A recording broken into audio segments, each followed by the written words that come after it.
सांसद पप्पू जी से यही कहेंगे, ये जो आप लड़ाई की बात करते हैं और फिर जो आरजेडी के कैंडिडेट हैं, फिर उनके कंधे पर बंदूक रख के और भी करवा सकते हैं। जो आरजेडी के कैंडिडेट हैं वो कह रहे थे कि हमको जान पर खतरा है, क्योंकि कल होके ये और भी हथकंडा अपना सकते हैं, अपने ही गोली चलवा के कहेंगे कि हम लोग करवाए। सांसद पप्पू यादव जी हमें छेड़ेंगे, फिर हम चुप भी नहीं रहेंगे। जिला प्रशासन, पुलिस प्रशासन से उनको पूरी सुरक्षा आरजेडी के कैंडिडेट को दे दिया। नमस्कार, आप लाइव बिहार देख रहे हैं। मैं हूं राजमोहन तिवारी।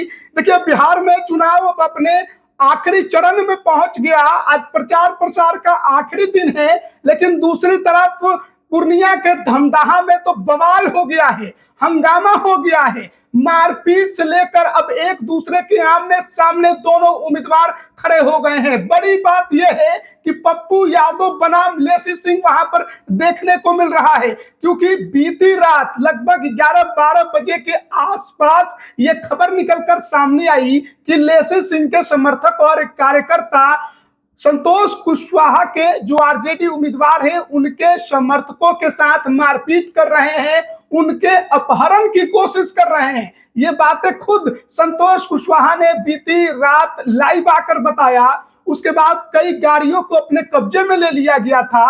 पप्पू यादव निर्दलीय सांसद वहां पहुंच गए थे। अब इस मामले को लेकर जो आरोप लेसी सिंह पर लगे, उस पर जवाब देने के लिए खुद लेसी सिंह आज सुबह सामने आई और उन्होंने प्रेस कॉन्फ्रेंस करके सीधे सीधे पप्पू यादव को चेतावनी दिया है। कहा है कि हमको छेड़िएगा तो हम छोड़ेंगे नहीं। पहले सुनिए क्या कुछ कह रही हैं लेसी सिंह। देखिए, कल रात में हमारी प्रचार की गाड़ी दमगड़ा गांव गया था, उस रोड क्रॉस कर रहा था, हमारे कार्यकर्ता थे और वहां पर जो है उसको पकड़ के रखा गया और फिर पुलिस गई, उसको छुड़ा के लाई। और टिल डे से, जब से सांसद पप्पू यादव पूर्णिया में एमपी बने हैं, तब से वो मेरे बेटे के बारे में बेटा बेटा बेटा लगातार करते रहते हैं।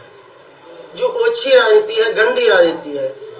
किसी के परिवार के बारे में, बेटा के बारे में अनावश्यक बोलना, प्रेस कॉन्फ्रेंस में, फेसबुक लाइव में कई बार आप लोग देखे होंगे कि बेटा बेटा बेटा के बारे में वो बोलते रहते हैं। और ये अभी जो आरजेडी के कैंडिडेट है, उनके कंधे पर बंदूक रख के ये इस तरह का राजनीतिक रोटी सेकना चाहते हैं, समाज को बांटना चाहते हैं, गंदी राजनीति करते हैं। तो हम तो यही कहेंगे, ये तो पुलिस प्रशासन जांच करेगी, लेकिन सांसद पप्पू जी से यही कहेंगे, कृपा करके, वो तो लड़ने की बात करते हैं कि हम आपके बाप दादा से लड़े हैं, तो आप तो भले लड़ाकू हैं, पूरी दुनिया में सबसे लड़ते हैं, लड़ते रहिए, आपकी मुबारक है, आपको मुबारक है। लेकिन हम लोग लड़ने में विश्वास नहीं करते हैं, समाज को जोड़ने में विश्वास करते हैं। और फिर रही बात जो अभी राजद के उम्मीदवार हैं, वो भी उसी की भाषा बोलते हैं। स्वाभाविक है, जिस दल में गए हैं, जिस लोगों की संगत में है, दोनों तरफ आजू बाजू राजद कैंडिडेट के आजू बाजू महाबली लोग बैठते हैं, बाहुबली लोग बैठते हैं, तो उसी की भाषा बोलते हैं। ये भी बोलते हैं कि लड़ाई की बात है। किस बात की लड़ाई? लोकतंत्र में तो लोक लाज से चलती है। लोकतंत्र में तो जनता के बीच लोग जाते हैं, जनता से अपना समर्थन मांगते हैं, अपने अपने विचारधारा को लेके जाते हैं, अपनी अपनी पार्टी को के नीति सिद्धांत को लेके जाते हैं। तो भाई लड़ाई किस बात की चाहते हैं? हम लोग तो लड़ाई करने वाले नहीं हैं। और हम तो यही कहेंगे कि पप्पू यादव जी को ये जो आप लड़ाई की बात करते हैं और फिर जो आरजेडी के कैंडिडेट हैं, फिर उनके कंधे पर बंदूक रख के और भी करवा सकते हैं।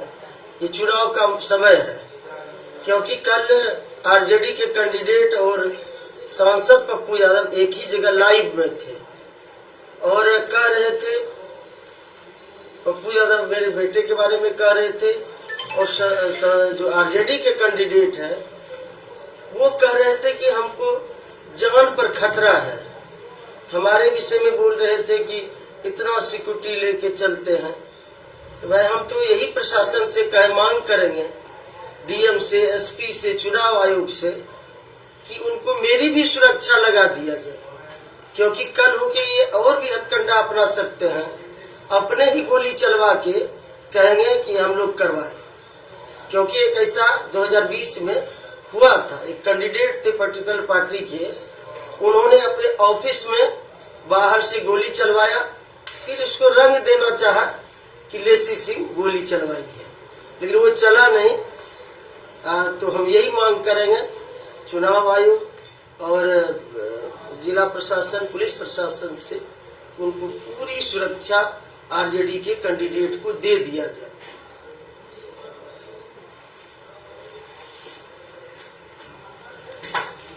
यही है मेरा। एक आरोप वो लोग लगा रहे हैं कि जो प्रचार गाड़ी था, पैसा बांट रहा था शराब, और अनिल मेहता है कोई पैसा, कोई भी गाड़ी, जिस गांव की बात कर रहे हैं, जिस समाज के गांव है, वहाँ कौन हथियार लेके कोई जाता था, हथियार पकड़ाता। यदि शराब लेके जाता तो शराब पकड़ाता, रुपया लेके जाता तो रुपया पकड़ाता। तो ये देखिए बौखलाहट में है ये लोग, और हारने के भय से इस तरह हथकंडा अपना रहे हैं। और भी हम कहेंगे जो आरजेडी के कैंडिडेट हैं और भी यहाँ के सांसद पप्पू यादव और भी आपके कंधे पर बंदूक रख के और भी कुछ करवा सकते हैं, उससे सावधान रहिए। रही बात पप्पू यादव बाप दादे से लड़ाई की बात करते हैं, लड़ाई तो हम लोग तो समाज को जोड़ने वाले लोग हैं, हम लोग तो लड़ाई में विश्वास नहीं रखते हैं। हाँ, यदि सांसद पप्पू यादव जी हमें छेड़ेंगे तो फिर हम चुप भी नहीं रहेंगे, यदि वो छेड़ेंगे तो हम चुप भी रहने वाले नहीं हैं। ये इतना आपके माध्यम से उनको मैं बताना चाहती हूँ। तो अभी आपने सुना बिहार सरकार की मंत्री और धमदाहा की निवर्तमान विधायक लेसी सिंह का ये प्रेस कॉन्फ्रेंस था, जिसमें उन्होंने अपने ऊपर लगाए गए आरोपों पर जवाब दिया और पप्पू यादव जिस तरीके से उनको टारगेट कर रहे हैं उस पर भी उन्होंने जवाब देते हुए पप्पू यादव को भी चेता दिया कि आपको लड़ना है तो लड़िए, आप तो जिंदगी भर यही करते आ रहे हैं, लेकिन इसका मतलब ये नहीं कि आप हमको छेड़ेंगे और हम चुप रहेंगे। अगर आप हमको छेड़ेंगे तो हम आपको छोड़ेंगे नहीं। ये तमाम बातें जो हैं लेसी सिंह के द्वारा कही गई, वहीं संतोष कुशवाहा की तरफ से जो बातें कही जा रही थी उस पर भी उन्होंने जवाब दिया। तो बिहार की सियासत में दूसरे चरण का चुनाव 11 नवंबर को होना है, जिसमें सीमांचल का पूरा इलाका भी आता है। आज प्रचार प्रसार शाम 5 बजे तक थम जाएगा, लेकिन उससे पहले धमदाहा गर्म हो गया है और धमदाहा आप कह सकते हैं कि सीमांचल की सबसे हॉट सीट बन गई है और वहां पर आरजेडी के संतोष कुशवाहा उम्मीदवार हैं, जो कि पहले जेडीयू के सांसद हुआ करते थे, लेकिन अब राजद का लालटेन लेकर मैदान में उतर गए हैं। लेसी सिंह नीतीश कुमार के नाम पर उनके भरोसे चुनावी मैदान में जेडीयू के टिकट पर लड़ रही हैं, लेकिन बड़ी बात यह है कि संतोष कुशवाहा को समर्थन मिला है पप्पू यादव का। पप्पू यादव भी बीती रात संतोष कुशवाहा के साथ ही नजर आए और ऐसे में अब देखना होगा कि धमदाहा की राजनीति कितनी खूंखार होती है, क्योंकि मामला अब आमने सामने का हो चला है। बने रहिएगा हमारे साथ, तमाम अपडेट हम आप तक पहुंचा रहे हैं। आप सभी का बहुत बहुत धन्यवाद।